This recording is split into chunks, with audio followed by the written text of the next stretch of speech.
Hello everyone. This is video number 3 in the Simply Supported Beams series. This is the last one before we move on to trusses. So, this is going to be the exact same process we've been following.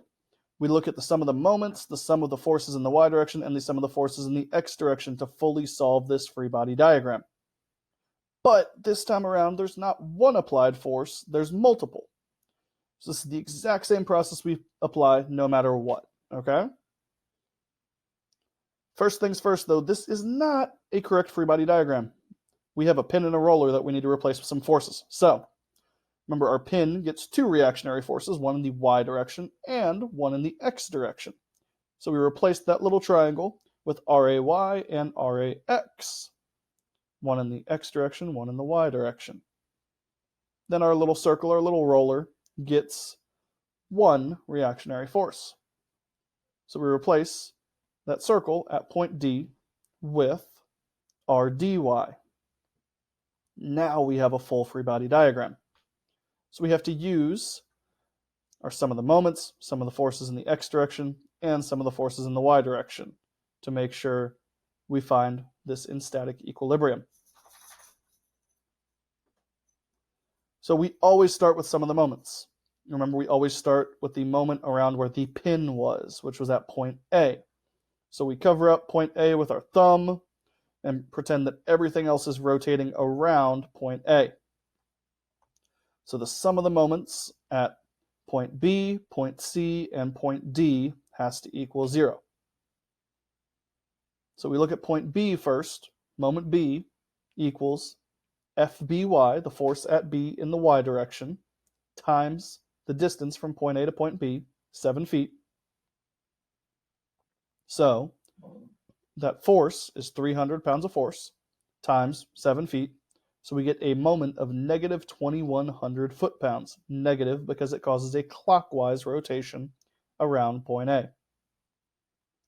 Moment C is FCY times 14 feet. Now, Mr. Bolin, why is it 14 feet? It says 7 on that picture. Be careful. It is 14 feet from point A to point C, because we have to take the 7 feet from point A to point B and add the 7 feet from point B to point C. Because remember, the moment is the distance perpendicular from the point of rotation to the applied force. So we have 200 pounds of force times 14 feet. That gives us a moment of negative 2,800 foot-pounds. Negative again because it goes in the clockwise direction. Then at D, we don't know the full moment yet. We don't know what RDY is, so we don't know that force. But we do know that that distance from point A to point D is 20 feet. So we sub in what we know. Moment B is negative 2,100 foot-pounds. Moment C is negative 2,800 foot-pounds. And moment D is 20 feet times RDY. We simplify and add moment B and C together to get negative 4,900 foot-pounds. Move it to the other side of the equation to get rid of that negative, and then divide by 20 feet to get RDY on its own.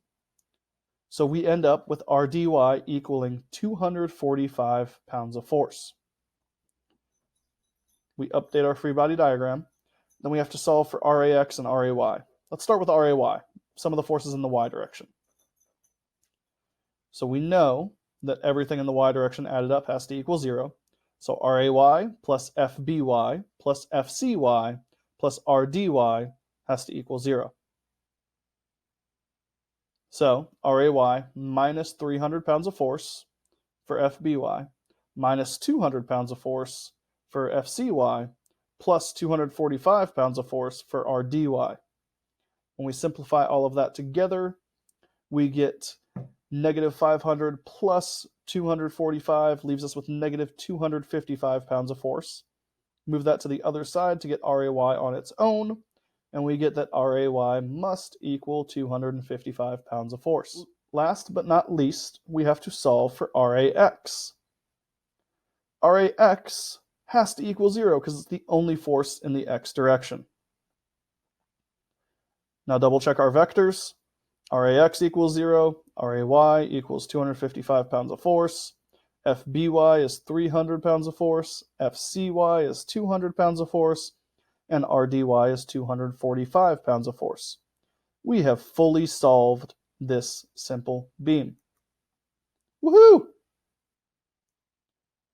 So, you can handle any simple beam that's thrown at you.